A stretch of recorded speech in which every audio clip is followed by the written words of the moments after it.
ਤੁਸੀਂ ਸਾਰੇ ਸੁਣਨ ਵਾਲੇ ਖੂਬਸੂਰਤ ਦਿਲਾਂ ਦੇ ਮਾਲਕਾਂ ਨੂੰ ਮੇਰਾ ਦਿਲੋਂ ਪਿਆਰ ਤੇ ਸਤਿ ਸ੍ਰੀ ਅਕਾਲ। ਮੈਂ ਸਨੇਹ ਮਲਹੋਤਰਾ ਕੈਨੇਡਾ ਤੋਂ ਹਾਂ। PSSM ਬਲੈਸਿੰਗ ਟੀਮ ਦੇ ਵੱਲੋਂ ਮੈਂ ਸੀ ਅਰੁਣਾ ਜੀ ਦੀ ਅੰਗਰੇਜ਼ੀ ਵਿੱਚ ਲਿਖੀ ਕਿਤਾਬ ਮੈਸੇजेस ਫਰੋਮ 40 ਮਾਸਟਰਸ ਨੂੰ ਪੰਜਾਬੀ ਵਿੱਚ ਟਰਾਂਸਲੇਟ ਕਰ ਰਹੀ ਹਾਂ। ਅੱਜ ਮੈਂ ਪ੍ਰਥਮ ਗੁਰੂ ਜਗਤ ਗੁਰੂ ਆਦਿ ਸ਼ੰਕਰਾਚਾਰਿਆ ਜੀ ਦਾ ਧਰਤੀ ਦੇ ਰਹਿਣ ਵਾਲਿਆਂ ਵਾਸਤੇ ਕੀ ਮੈਸੇਜ ਹੈ ਉਹ ਸੁਣਾਵਾਂਗੀ। ਸਭ ਤੋਂ ਪਹਿਲਾਂ ਸ਼ੰਕਰਾਚਾਰਿਆ ਜੀ ਦੇ ਬਾਰੇ ਵਿੱਚ ਦੋ ਗੱਲਾਂ। ਸ਼ੰਕਰਾਚਾਰਿਆ ਜੀ ਭਾਰਤ ਦੇ ਮਹਾਨ ਦਾਰਸ਼ਨਕ ਤੇ ਧਰਮ ਗੁਰੂ ਸੀਗੇ। ਜਦ 788 ਈਸਵੀ ਵਿੱਚ ਸਨਾਤਨ ਧਰਮ ਦਾ ਪਤਨ ਹੋ ਰਿਹਾ ਸੀ, ਲੋਕਾਂ ਨੇ ਵੱਖਰੇ ਵੱਖਰੇ ਤਰੀਕੇ ਨਾਲ ਰੱਬ ਨੂੰ ਢੂੰਡਣਾ ਸ਼ੁਰੂ ਕਰ ਦਿੱਤਾ ਸੀ। ਤੰਤਰ ਮੰਤਰ ਸ਼ਕਤੀ ਦਾ ਪ੍ਰਚਾਰ ਵੱਧ ਰਿਹਾ ਸੀ। ਉਸ ਵੇਲੇ ਉਹਨਾਂ ਨੇ ਕੇਰਲ ਦੇ ਪਿੰਡ ਵਿੱਚ ਜਨਮ ਲਿਆ। ਕਹਿੰਦੇ ਨੇ ਉਹ ਸ਼ਿਵ ਜੀ ਦੇ ਅਵਤਾਰ ਸੀਗੇ। ਉਹਨਾਂ ਦੇ ਗੁਰੂ ਆਚਾर्य ਗੋਵਿੰਦਾ ਭਾਗਵਤ ਪਦ ਜੀ ਨੇ ਜਦ ਉਹਨਾਂ ਨੂੰ ਸਭ ਤੋਂ ਪਹਿਲੇ ਪੁੱਛਿਆ ਕਿ ਤੂੰ ਕੌਣ ਹੈ, ਤੇ ਆਦਿ ਸ਼ੰਕਰ ਜੀ ਨੇ ਕਿਹਾ ਸ਼ਿਵੋ ਹਮ, ਮੈਂ ਸ਼ਿਵ ਹਾਂ। ਉਹਨਾਂ ਨੇ ਪਹਿਲੀ ਵਾਰੀ ਬ੍ਰਹਮ ਸੂਤਰ ਦਾ ਲੋਕਾਂ ਨੂੰ ਧਰਤੀ ਵਿੱਚ ਪਰਿਚੈ ਕਰਾਇਆ, ਅਦਵੈਤ ਵਿਦਾਂਤ ਸਥਾਪਿਤ ਕੀਤਾ ਤੇ ਸਨਾਤਨ ਧਰਮ ਦਾ ਪ੍ਰਚਾਰ ਕੀਤਾ। ਉਹਨਾਂ ਨੇ ਹਿੰਦੁਸਤਾਨ ਦੇ ਚਾਰੇ ਕੋਨਾਂ ਵਿੱਚ ਮੱਠ ਸਥਾਪਿਤ ਕੀਤੇ। ਸਭ ਤੋਂ ਪੁਰਾਣਾ ਦਕਸ਼ਿਣ ਦਿਸ਼ਾ ਵਿੱਚ ਸ਼੍ਰਿੰਗੇਰੀ ਵਿੱਚ ਵਿਦਾਂਤ ਮੱਠ, ਪੂਰਬ ਵਿੱਚ ਪੁਰੀ ਵਿੱਚ ਗੋਵਰਧਨ ਮੱਠ, ਉੱਤਰ ਵਿੱਚ ਬਦਰੀ ਵਿੱਚ ਜੋਤਿਰਮੱਠ ਤੇ ਪੱਛਮ ਦਿਸ਼ਾ ਵਿੱਚ ਦਵਾਰਕਾ ਮੱਠ, ਜਿਹਨੂੰ ਸ਼ਾਰਦਾ ਮੱਠ ਵੀ ਕਹਿੰਦੇ ਨੇ। ਇਹ ਮੱਠ ਅੱਜ ਵੀ ਬਹੁਤ ਪ੍ਰਸਿੱਧ ਨੇ ਤੇ ਪਵਿੱਤਰ ਮੰਨੇ ਜਾਂਦੇ ਨੇ। ਇਹਨਾਂ ਮੱਠਾਂ ਦੇ ਸਭ ਤੋਂ ਉੱਚੇ ਅਹੁਦੇ ਦੇ ਸੰਨਿਆਸੀ ਨੂੰ ਸ਼ੰਕਰਾਚਾਰਿਆ ਜੀ ਦੀ ਪਦਵੀ ਦਿੱਤੀ ਜਾਂਦੀ ਹੈ। ਆਦਿ ਸ਼ੰਕਰਾਚਾਰਿਆ ਜੀ ਨੇ ਬਹੁਤ ਛੋਟੀ ਉਮਰ ਵਿੱਚ ਤੇ ਬੜੇ ਘੱਟ ਸਮੇਂ ਵਿੱਚ ਆਪਣੇ ਕੰਮਾਂ ਨਾਲ ਜੀਵਨ ਦੇ ਸਾਰੇ ਉਦੇਸ਼ ਪੂਰੇ ਕੀਤੇ। ਕਹਿੰਦੇ ਨੇ ਕਿ 2-3 ਸਾਲ ਦੀ ਉਮਰ ਵਿੱਚ ਹੀ ਉਹਨਾਂ ਨੇ ਸਾਰੇ ਸ਼ਾਸਤਰ ਤੇ ਵੇਦਾਂ ਨੂੰ ਯਾਦ ਕਰ ਲਿਆ ਸੀਗਾ। ਛੋਟੀ ਜਿਹੀ ਉਮਰ ਵਿੱਚ ਭਾਰਤ ਘੁੰਮ ਕਰ ਹਿੰਦੂ ਸਮਾਜ ਨੂੰ ਜੋੜਨ ਦੀ ਕੋਸ਼ਿਸ਼ ਕੀਤੀ।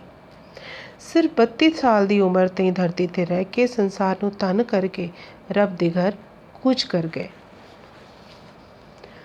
ਹੁਣ ਆਦਿ ਸ਼ੰਕਰਾਚਾਰਿਆ ਜੀ ਦਾ ਅਰੁਣਾ ਦੇ ਧਿਆਨ ਵਿੱਚ ਆ ਕਰ ਕੀ ਮੈਸੇਜ ਸੀ ਉਹ ਮੈਂ ਪੜ੍ਹ ਰਹੀ ਹਾਂ। 10 ਮਾਰਚ 1994 ਟਾਈਮ ਸੀ ਰਾਤ ਦੇ 11:30 ਵਜੇ।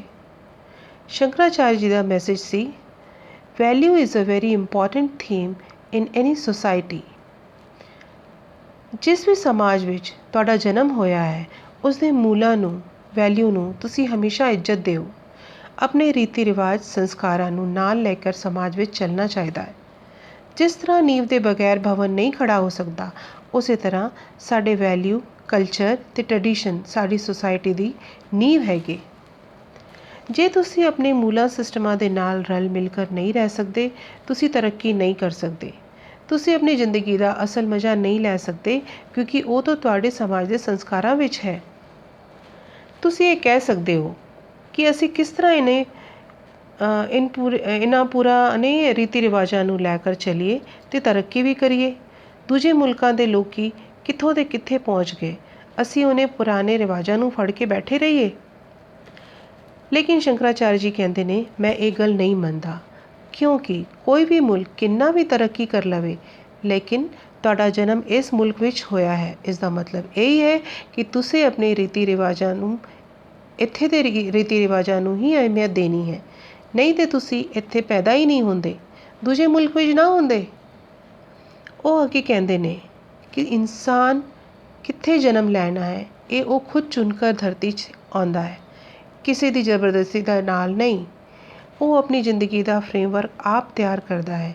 ਉਹਨੇ ਕਿਹੜੇ ਦੇਸ਼, ਸਮਾਜ, ਘਰ ਵਿੱਚ ਜਨਮ ਲੈਣਾ ਹੈ ਤੇ ਤੁਸੀਂ ਕਿਸ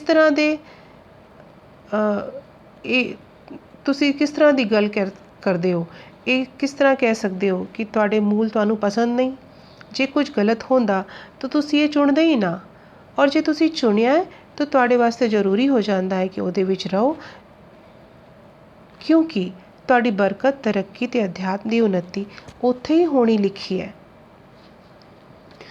ਅੱਗੇ ਕਹਿੰਦੇ ਨੇ ਸ਼ੰਕਰਾਚਾਰਿਆ ਜੀ, mind you friends, when I talk of value system or value based society, I have talked in terms of a house, a family relation, and your existence in this type of network.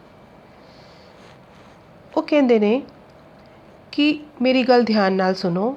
ਜਦ ਮੈਂ ਮੂਲਾਂ ਸਿਸਟਮਾਂ ਅਤੇ ਸਮਾਜ ਦੇ ਨਿਯਮ ਕਾਨੂੰਨਾਂ ਦੀ ਗੱਲ ਕਰ ਰਿਹਾ ਤਾਂ ਮੈਂ ਉੱਥੇ ਦੇ ਘਰ ਦੀ, ਪਰਿਵਾਰ ਦੀ, ਰਿਸ਼ਤੇਦਾਰੀ ਦੀ ਅਤੇ ਤੁਸੀਂ ਉਹਨੂੰ ਕਿਸ ਤਰ੍ਹਾਂ ਨਿਭਾਉਂਦੇ ਹੋ ਉਹਦੀ ਗੱਲ ਕਰ ਰਿਹਾ ਹਾਂ। ਉਹ ਅੱਗੇ ਕਹਿੰਦੇ ਨੇ, ਜੇ ਤੁਸੀਂ ਆਪਣੇ ਪੁਰਾਣੇ ਸੰਸਕਾਰਾਂ, ਰੀਤੀ ਰਿਵਾਜਾਂ ਅਤੇ ਸਮਾਜ ਦੇ ਪੁਰਾਣੇ ਮੂਲਾਂ ਨੂੰ ਲੈ ਕੇ ਚੱਲਣ ਨੂੰ ਤਿਆਰ ਹੋ, ਜੁਆਇੰਟ ਫੈਮਿਲੀ ਵਿੱਚ ਰਹਿਣ ਨੂੰ ਤਿਆਰ ਹੋ, ਮਾਤਾ ਪਿਤਾ ਦਾ ਬੱਚਿਆਂ ਦੀ ਜ਼ਿੰਦਗੀ ਵਿੱਚ ਇਖਤਿਆਰ ਨੂੰ ਗਲਤ ਨਹੀਂ ਸਮਝਦੇ, ਜ਼ਿੰਮੇਵਾਰੀ ਉਠਾਉਣ ਨੂੰ ਪਿੱਛੇ ਨਹੀਂ ਹਟਦੇ, ਤਾਂ ਮੈਂ ਹਮੇਸ਼ਾ ਤੁਹਾਡੇ ਨਾਲ ਖੜਾ ਹਾਂ। ਨਾਲ ਦੇ ਨਾਲ ਸ਼ੰਕਰਾਚਾਰਿਆ ਜੀ ਸਮਾਜ ਦੀ ਬੁਰਾਈਆਂ ਦੀ ਸਖਤ ਖਿਲਾਫਤ ਵੀ ਕਰਦੇ ਨੇ, ਜਿਵੇਂ ਚਾਈਲਡ ਲੇਬਰ, ਬਾਲ ਮਜ਼ਦੂਰੀ, ਬਾਲ ਵਿਵਾਹ, ਬੰਧਵਾ ਮਜ਼ਦੂਰੀ ਅਤੇ ਜਨਮ ਦੇ ਮਰਨ ਦੇ ਬਾਅਦ ਕੀਤੇ ਜਾਣ ਵਾਲੇ ਕਿਰਿਆਕਰਮ ਅਤੇ ਕਾਰਿਕਰਮ। ਉਹਨਾਂ ਦੇ ਹਿਸਾਬ ਨਾਲ ਇਹ ਸਭ ਪੈਸੇ ਦੀ ਬਰਬਾਦੀ ਹੈ ਅਤੇ ਇਹਦੇ ਸਿਵਾ ਹੋਰ ਕੁਝ ਨਹੀਂ। ਅਖੀਰ ਵਿੱਚ ਉਹ ਕਹਿੰਦੇ ਨੇ ਕਿ ਮੇਰੇ ਸੰਦੇਸ਼ ਦਾ ਸਾਰ ਇਹ ਹੈਗਾ ਕਿ ਤੁਸੀਂ ਆਪਣੇ ਮੂਲਾਂ ਨੂੰ ਨਾਲ ਲੈ ਕੇ ਚੱਲੋ ਅਤੇ ਆਪਣੇ ਸਮਾਜ ਦੇ ਸੰਸਕਾਰਾਂ ਵਿੱਚ ਰਹਿ ਕੇ ਆਪਣੀ ਅਧਿਆਤਮਕ ਪ੍ਰਗਤੀ ਕਰਦੇ ਰਹੋ। ਅਤੇ ਦੋਸਤੋ, ਅੱਜ ਇੰਨਾ ਹੀ। Thank you.